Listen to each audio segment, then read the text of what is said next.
मेरा नाम सुनीता है और मैं अभी कुंवारी हूँ। मैं अपनी दीदी के साथ उनके ससुराल कोल्हापुर में रहती हूँ क्योंकि मेरे जीजू दुबई में नौकरी करते हैं। वो साल 2 साल में एक बार ही घर आते हैं और मेरी दीदी अपने ससुराल में अकेली रहती है। दीदी के सास ससुर अपने छोटे बेटे पंकज के साथ पंजाब में रहते हैं, इसलिए मेरी दीदी अपने ससुराल में अकेली रहती है। उनका एक बेटा भी है 2 साल का, जिससे हम दोनों मैं बहुत प्यार करती हूँ। दीदी का बेटा राज बहुत बीमार रहता है, इसलिए मैं दीदी के साथ उनकी मदद के लिए उनके साथ उनके ससुराल में रहती हूँ। मेरी दीदी एक छोटा सा पार्लर का दुकान भी है, जिससे हम दोनों का पूरा दिन अच्छे से निकल जाता है और मैं भी दीदी के साथ पार्लर का काम देखती हूँ। मेरी दीदी मुझसे थोड़ी सांवली है और मैं दीदी से 2 गुना गोरी और सुंदर लगती हूँ। मेरे दीदी के गली के सारे लड़के मुझे आते जाते ताड़ते साली साली कहकर खूब चिढ़ाते हैं, लेकिन मैं किसी की बातों का बुरा नहीं मानती। एक दिन मैं पार्लर में कस्टमर का फेशियल कर रही थी, तभी अचानक एक लड़का पार्लर में आया। मैं उस लड़के को देखकर डर गई। फिर किसी तरह मैं अपने आप को शांत की और उस लड़के से पूछ बैठी, जी क्या काम है बोलो। तो वो लड़का बोला,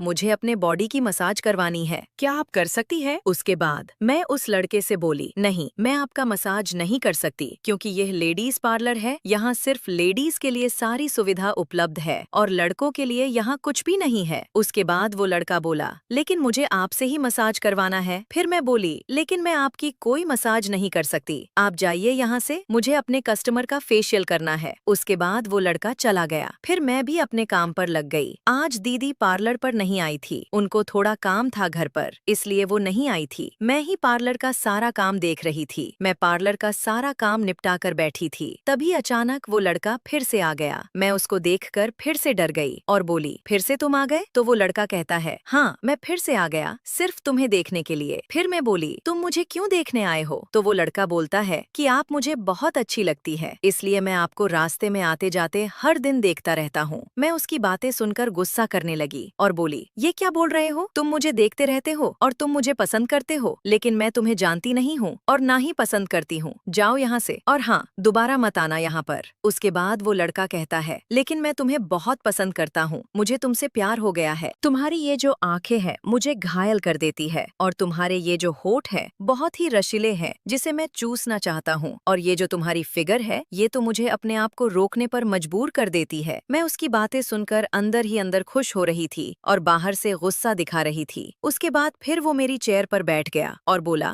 मैं आपका नाम नहीं जानता, क्या आप अपना नाम बता सकती है। मुझे ऐसा लगा जैसे उसकी बातें में मानो बहुत तड़प हो और वो दिखने में भी काफी हैंडसम था। कहीं ना कहीं मेरे अंदर भी थोड़ी बहुत प्यार वाली फीलिंग्स हो रही थी। उसके बाद मैं उसकी बातों में आकर अपना नाम बता दिया। वो मेरा नाम सुनकर बहुत खुश हो जाता और फिर बोलता है, क्या मैं जो सोच रहा हूँ वो आप भी सोच रही हैं। मैंने तुरंत जवाब दिया, जी नहीं मैं कुछ नहीं सोच रही हूँ, अब आप जाइए यहाँ से। फिर वो लड़का बोलता है, हाँ ठीक है जाता हूँ, लेकिन मुझे आपके हाथों में मसाज करवाना है और मेरी बातों का जवाब भी चाहिए। उसके बाद मैंने कहा, जिस तरह तुम सोच रहे हो मैं वैसी लड़की नहीं हूँ, तुम्हारी बातों में आ जाऊंगी। उसके बाद वो कहता है, तुम्हें तो मैं ही अपनी दुल्हनिया बनाकर रहूंगा, इसके लिए मुझे कुछ भी करना पड़े। उसके बाद वो चला जाता है। उसके जाने के बाद मैं भी दुकान बंद करके घर चली जाती हूँ। शाम हो गई थी, दीदी खाना बनाकर बाबू को सुला रही थी। उसके बाद मैं तुरंत हाथ पैर धुली और दोनों के लिए खाना लगा रही थी। तभी दीदी बोलती है, क्या हुआ सुनीता, आज जल्दी आ गई। उसके बाद मैंने दीदी से कहा, हाँ दीदी थोड़ी तबीयत ठीक नहीं लग रही थी, इसलिए जल्दी आ गई। फिर मैं जल्दी से खाना खाकर सोने चली गई और रात भर उस लड़के के बारे में सोचती रही। सोचते सोचते कब मुझे नींद आ गई मुझे पता ही नहीं चला। अगली सुबह फिर वही रोज का काम, नहाना खाना और पार्लर पर जाना। मैं घर का सारा काम निपटा कर पार्लर पर चली आई और अपना काम करने लगी, लेकिन मुझे पहले की तरह काम में मन नहीं लग रहा था। बस उस लड़के के बारे में सोचती रहती थी, लेकिन वो लड़का उस दिन से पार्लर पर आना बंद कर दिया था। मैं उसका हर समय इंतजार करती रहती थी, लेकिन वो नहीं आया। लेकिन मुझे न जाने क्या हो गया था, मुझे उसकी कही हुई बातें हमेशा याद आती रहती थी। इसी तरह कई महीने बीत गए। वो उस दिन के बाद मुझे कहीं दिखाई नहीं दिया। एक दिन मैं मेहंदी का ऑर्डर ली थी और मेहंदी लगाने कस्टमर के घर गई थी।